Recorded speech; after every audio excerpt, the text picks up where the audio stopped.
Well, good morning, everyone. We are here across the street from the city clerk's office, one of the oldest established offices in New York City government. You should know that that agency maintains records that date back hundreds of years, but in a very important way, this office is helping our city to look forward and build a brighter future. Today, for those of you that don't know, is marriage equality's first anniversary. Time goes fast. It does not seem like a year ago, but it was. In the past year, more than 7,100 same-sex couples have obtained marriage licenses in our city. And some 5,600 same-sex wedding ceremonies were performed in the city clerk's office during that time. And more than 296,000 guests attended a same-sex wedding in New York. And I did more than one. Thank you. Thank you for including me. You're welcome. Of that number, more than 200,000 traveled from outside New York City, and as a result, in the past year alone, same-sex marriage has generated nearly $259 million in economic activity in New York City. That includes our estimate of 235,000 hotel room stays, nearly 32,000 announcements and invitations printed, and more than 46,000 wedding favors purchased. How much champagne was sold, I don't know, but that was my business. That's where I help consume. Marriage equality has made our city more open, inclusive, and free. I don't think there's anybody that would question that. And it has done all that while also creating jobs and supporting our economy. In other words, it's a win for everybody.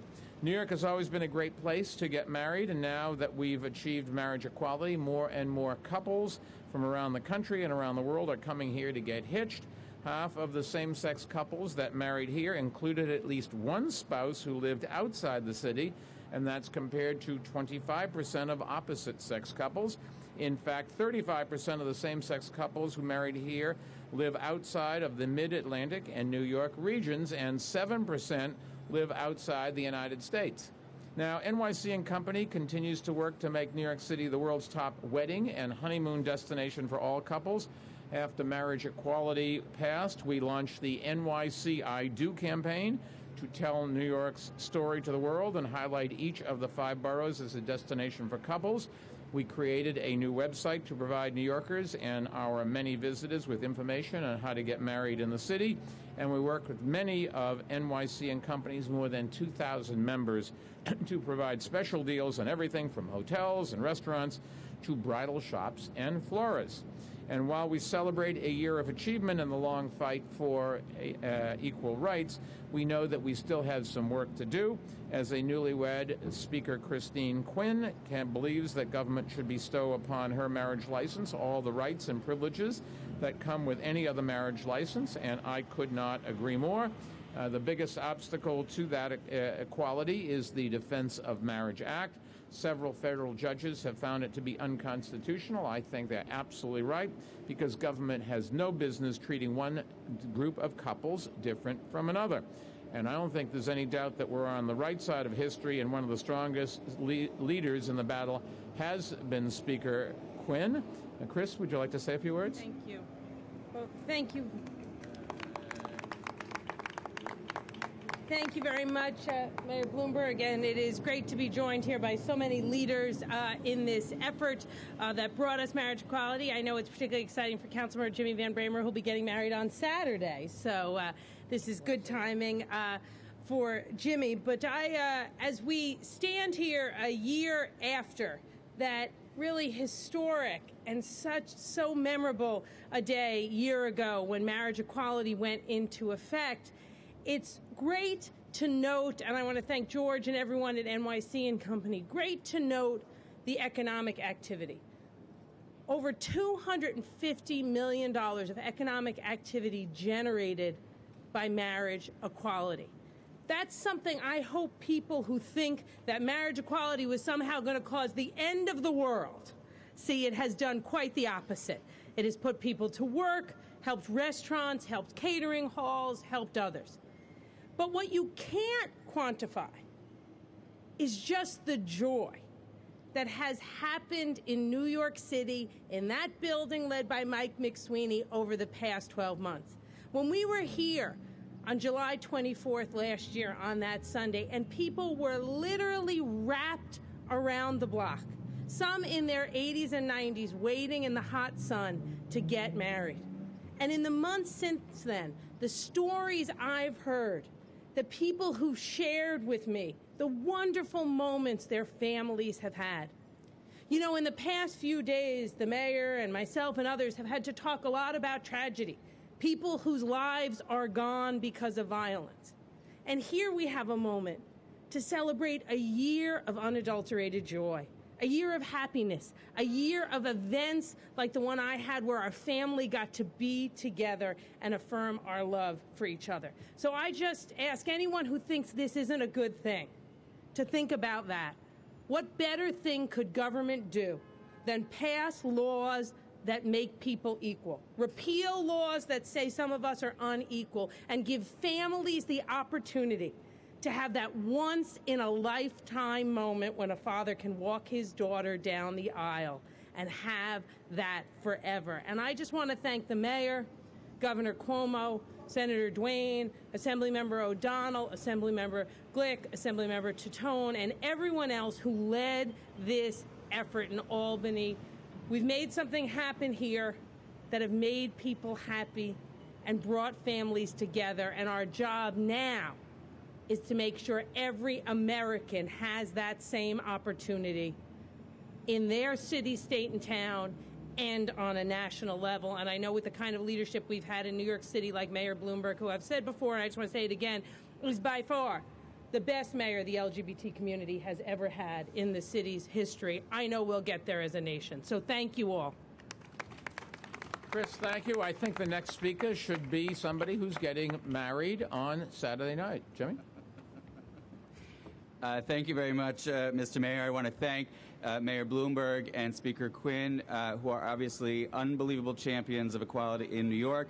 I would be remiss if I did not announce and introduce my fiancée, who is here in the audience watching, because after this ceremony, we are going to go inside the building and get our marriage license.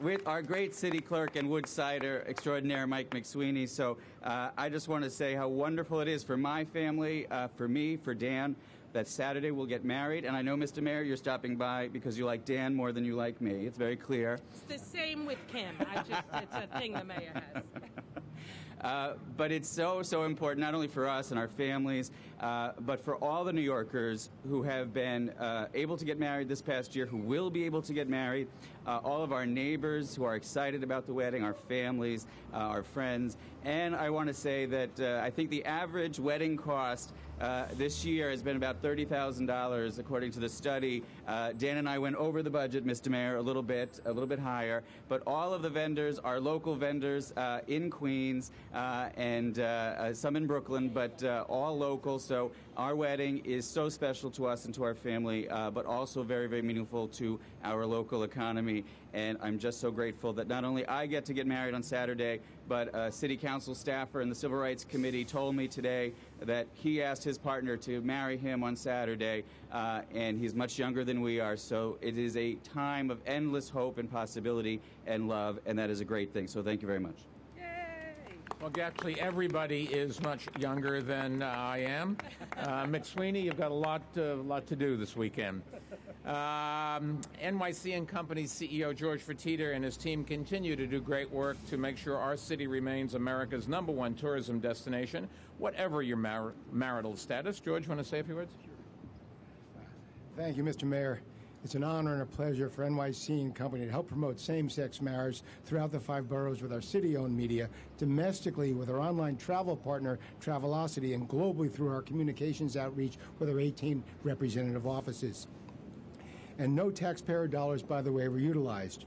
Our website section, nycgo.com/NYCIdo, highlights how to plan a wedding and a honeymoon in New York City for gay, lesbian, and for opposite-sex couples as well.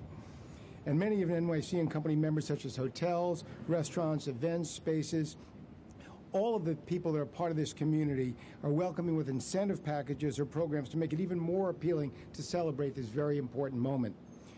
The study that we conducted with ARA Research and the city's clerk's office, as the mayor and the speaker noted, clearly demonstrates strong economic impact, and we will continue to monitor this opportunity with ongoing research. New York City has always been a spectacular, aspirational place to get married. And for the past year and forevermore, it's a spectacular place for everyone to celebrate one of the most important moments of their lives. Thank you. George, thank you. Assemblymember Danny O'Donnell was one of the leaders in Albany who helped make marriage equality in New York a reality. In January, he married his partner of 31 years, and I would like him to share a few words on today's announcement. Assemblymember? Thank you very much. Today is a very important anniversary.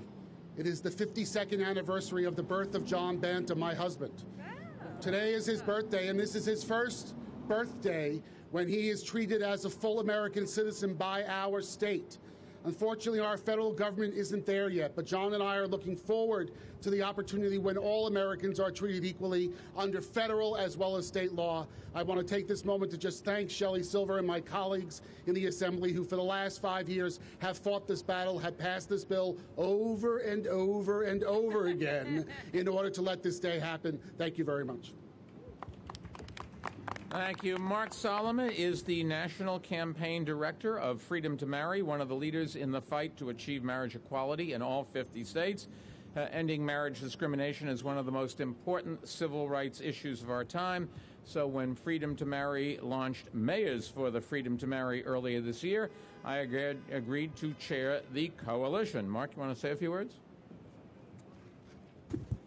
Thank you so much, Mr. Mayor.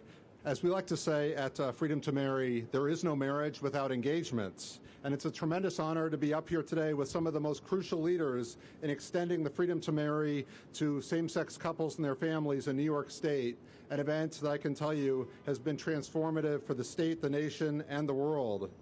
Mayor Bloomberg, you made the case with passion to key lawmakers during those last nerve-wracking months in Albany and well before about why the Freedom to Marry is a bipartisan, in fact, multi-partisan value, and why freedom must mean freedom for everyone. And we're so honored to have you as chair of the effort to extend the Freedom to Marry to other states and repeal the Defense of Marriage Act as chair of Mayors for the Freedom to Marry. Speaker Quinn has walked for years through the hallways of Albany, making the case about why the Freedom to Marry is important to her and to her partner. And Assemblyman O'Donnell, the lead sponsor of the bill in the House, in the Assembly, who made a powerful case to his colleagues about why loving and committed couples like him and John should be able to marry. And he's also has one of the greatest talents of all in the legislature, a master vote counter. Thank you to all of you for your leadership. Over the past year, thousands of couples in New York State have professed their love in front of family and friends, affirming and strengthening their commitment to one another and making the universal promise to share all of life's joys and sorrows together. It's no surprise that the Freedom to Marry has had a powerful economic impact on New York City. Cities that cultivate diversity are the places where great ideas thrive and where today's entrepreneurs are eager to build the businesses of tomorrow. The momentum that's come out of New York State is powerful, as it's more than doubled the number of people that live in a state where same-sex couples can marry. On this one-year anniversary, we ask all New Yorkers to join with us to win more states so that many Americans can share in the freedom to marry. There are 4 states on the ballot this November, and we also ask for you to join us in fighting to end the discriminatory Defense of Marriage Act, which treats same-sex couples as legal strangers on the federal level. But today we celebrate our accomplishment and our joy. Thank you very much. Mark, thank you. And Nick Fatos is the owner of Starbright Floral Design, a floral shop in Chelsea. Starbright, you should know, is a member of NYC & Company's NYC I Do campaign, and since the passage of marriage equality, he's seen a significant uptick in his business. Nick, you want to tell us about it?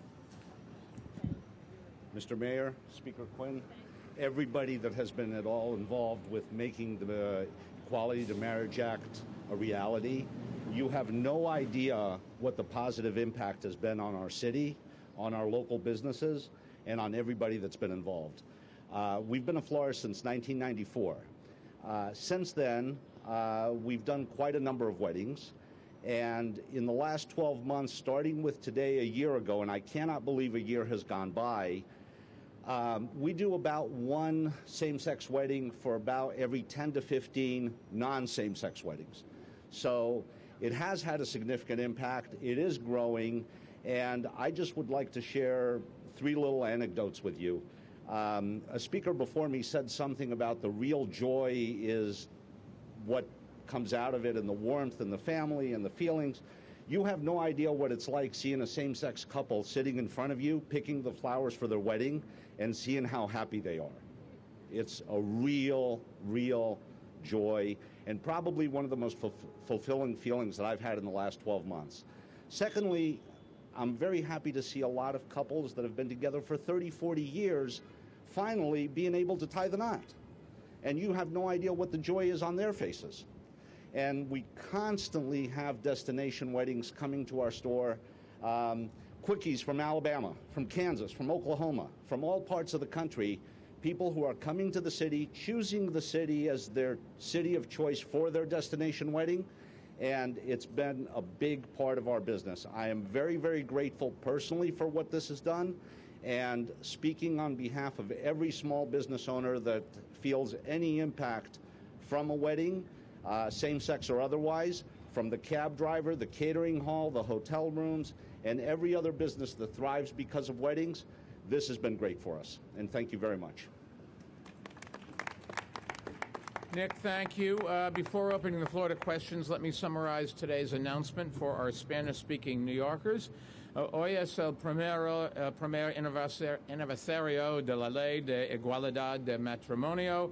Nuestra ciudad es más abierta, libre e inclusive gracias a esta ley.